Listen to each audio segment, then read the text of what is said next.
ఇప్పుడే జీ5 app download చేయండి. చూడండి మీ ఫేవరెట్ టీవీ షోస్ ఎప్పుడైనా ఎక్కడైనా. బావగారు, ఈవిని చూస్తుంటే భయమేస్తోంది. కానీ గాయత్రి పెద్దమ్మని చూపిస్తుంది. గాయత్రి అమ్మగారు నా కడుపును పొట్టి కనపడకుండా పోయారు. ఎక్కడుందో తెలియట్లేదు. ఇక్కడే ఉందని చెప్తున్నాను కదా.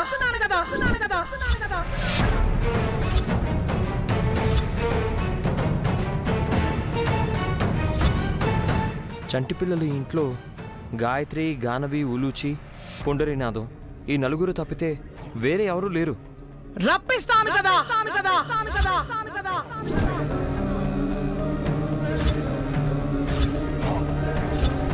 బిడ్డ తప్పిపోయి ఏడాది దాటిపోయింది. అంత చిన్నపిల్లని ఇక్కడికి ఎలా రప్పిస్తావమ్మా? అది నేను చూసుకుంటాను కదా. బిడ్డ పుట్టి ఎక్కడుందో అసలుందో లేదో కూడా తెలీదు. ప్రాణాలతో ఉంటే ఒక పద్ధతి, లేకపోతే ఆత్మను ఇక్కడికి రప్పించడం ఇంకో పద్ధతి.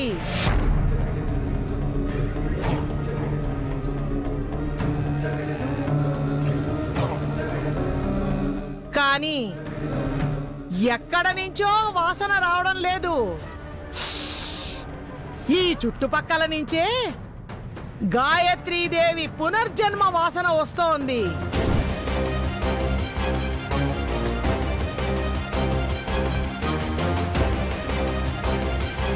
వదిన, పరిస్థితి విషమించకుండా చూసుకోవాలి.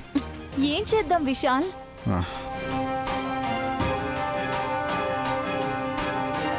మన భయం, బాధ, కంగారు అన్నిటినీ అమ్మ అర్థం చేసుకోగలదు. అమ్మా, నిన్ను ఈ గదిలోనే ఉంచి లాక్ చేసుకుని కిందకి వెళ్తాను. నువ్వు ఒంటరిగా ఉండాలి. తప్పదమ్మా. నువ్వక్కడికొస్తే నిన్నేం చేస్తారోనన్న భయం తల్లి మాకు. అర్థం చేసుకో. అమ్మా, ఈ బొమ్మలతో ఆడుకుంటూ ఉండు. ఆకలేసిన అరగంట పాటు తలుపు మాత్రం కొట్టకు. నువ్వు ఇక్కడున్నట్టు చెప్పకు. Come Vishal, come.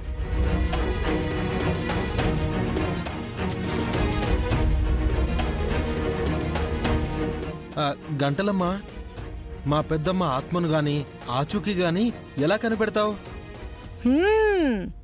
స్వాధీన రేఖతో ముగ్గేసి ఆత్మని ఆధీనంలోకి తీసుకోవచ్చు.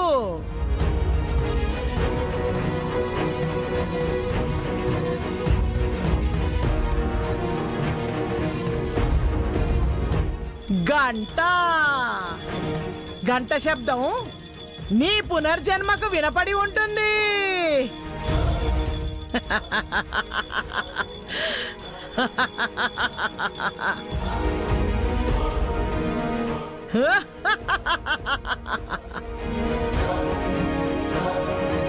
జీ5 యాప్ డౌన్లోడ్ చేసి అన్ని ఎపిసోడ్స్ పూర్తి ఉచితంగా చూడండి.